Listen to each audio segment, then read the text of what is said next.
bottom fifth of the earning distribution remained in the bottom, which is compared to 25 to 30% in other European countries. Still, there is a more than a 50% chance of escaping the bottom level in America, but there is a greater chance in the studied European countries. There is also evidence suggesting that Americans are less likely to escape the top of the earnings distribution as well. 36% of the sons coming from fathers with very high income will remain in the top position. Economic mobility still exists, but is unfortunately appearing to be greatly influenced by the economic status of the parent. Another set of unfortunate statistics show that there are certainly racial differences in economic mobility between whites and others. The incomes of black men in America have been mostly stagnant since 1974.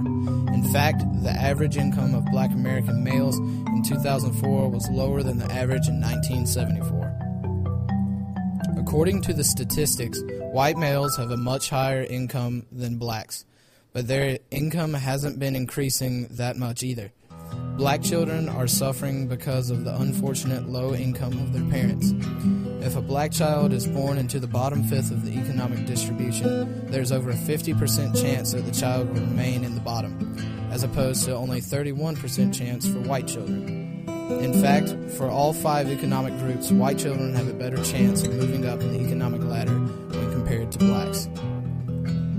Even more startling, 45% of black children born into the middle of the economic ladder fell to the bottom of the ladder after just one generation, compared to only 16% of whites. As we have discussed, white children had somewhat of a stickiness with their economic ladder.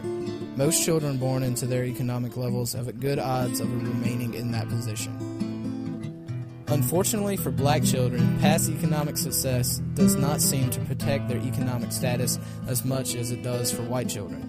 Why do the numbers make it seem like blacks are at such a disadvantage in economic mobility?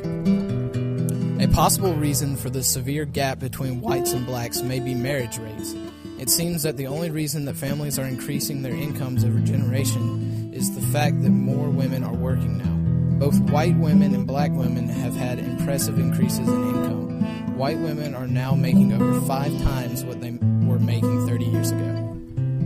Black women now make nearly 95% of what white women make in America. So there is clearly some progress being made for the economic mobility. Since women seem to be an integral part of succeeding in America, it is no surprise that the groups of people with low marriage rates generally fail to surpass their parents' income.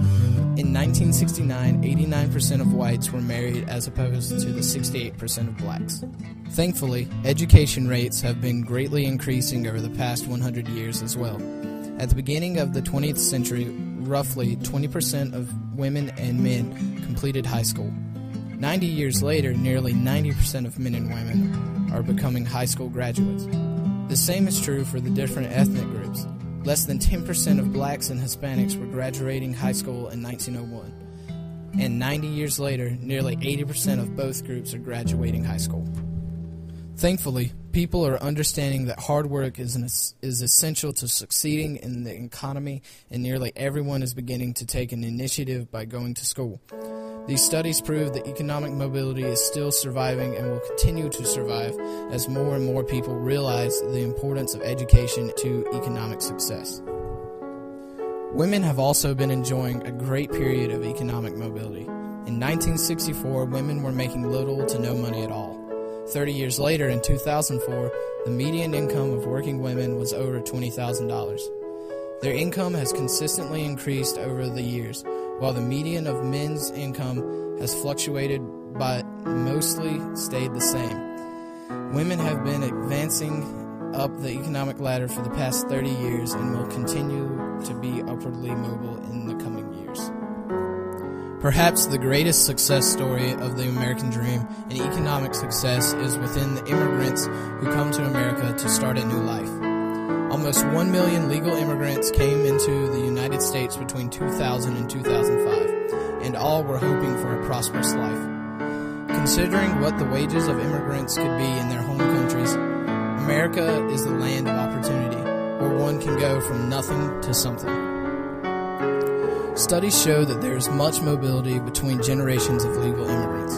The immigrants that came to America in the 1970s earned 1.4% more than non-immigrants in America. The children of 1970 immigrants went to make 6.3% more than non-immigrants in the same year. It is very promising to see data that strongly supports economic mobility and can only hope that these numbers will improve over the next 30 years. While there is support showing that economic mobility can still happen in the groups of women and immigrants, economic success is clearly in jeopardy. Family background has far too great an influence over one's potential in economic success. The rich are still getting richer and the poor are still getting poorer. America is commonly considered to be a land of opportunity, but it has been failing to live up to the name over the past few decades. People born into the bottom of the income distribution trying to grasp success are at a severe disadvantage compared to everyone else.